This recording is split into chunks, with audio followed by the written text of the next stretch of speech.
Okay, programming sounds on the Ensoniq ESQ1 is probably one of the best reasons to even get an ESQ1. Should you get an ESQ1 in 2018?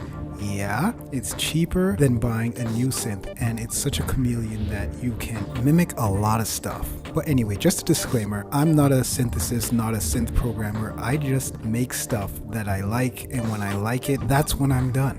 So anyway, let's go through the process of how I come up with a patch or a sound that I like. So we have 3 oscillators on the ESQ1, and I'm just going to start with a simple sine wave. I like to add sine waves a lot because they add a nice lower tone to any patch, and they're pretty transparent. You don't usually hear them when they blend with other sounds, but they add a whole leap of weight to whatever you're doing. So that's what this sine wave is.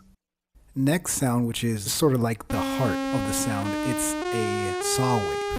And I love saw waves, I use them a lot. And this saw wave is pitched 4 semitones or so above the root, which is the sine wave.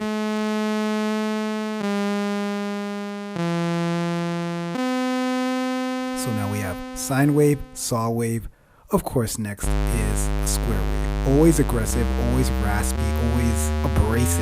And that's like the guts. This is the body of it, you know? This is the personality of this patch.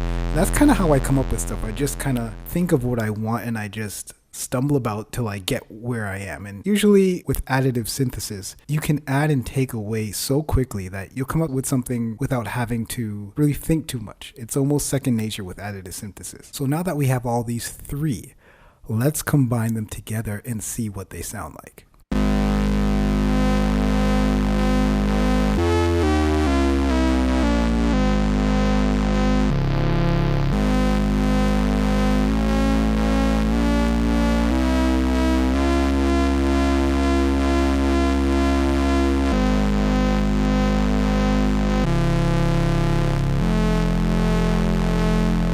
Pretty scruffy, pretty raspy, and that's kind of what I like. And obviously this is going to be some type of low-end bass patch for sure.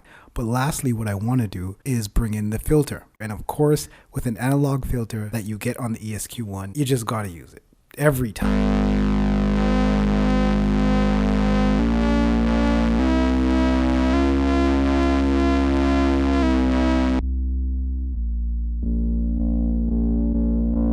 You'll see me bringing it down, and then what I've done is I've used an envelope to modulate it. So what will happen with that is when I strike a note, it will open up the envelope and the filter will follow that envelope shape. And that's where the character comes. The filter really makes everything fuzzy and nice and warm. You hear the rumble of the sine wave, you hear the aggressiveness of the square wave, and you hear the heart of the saw all together gelled really nice with that filter.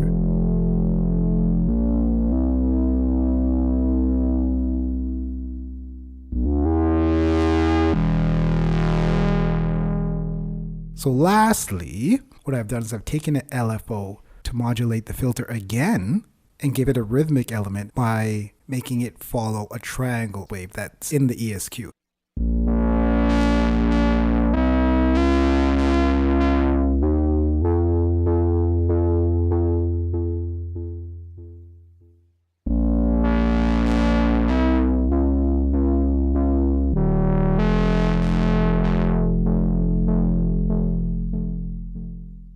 So we have 2 modulations going on.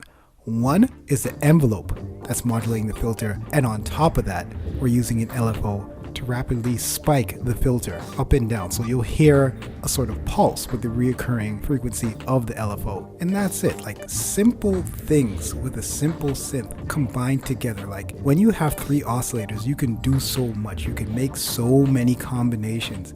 And this is what makes the ESQ1 valuable, is that for starters you get these kind of dirty waveforms that it comes with, and then when you combine these you come up with something else, and they always interact in a weird way. Like you've heard with this patch, those 3 waveforms, you put them together and then something new pops up.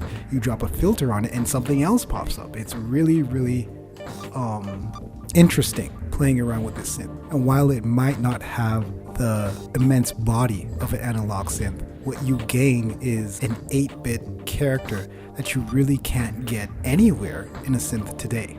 Anyway, thank you for watching. If you liked and learned something today, subscribe to me here on YouTube and take yourself down onto the daydreamsound.com. Engage the notification button on your YouTube app to get current on everything pertaining to sampler, technology, and education, and the occasional synth.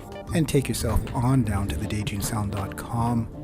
I will see you on the next one. In the meantime, take care of yourself. Peace.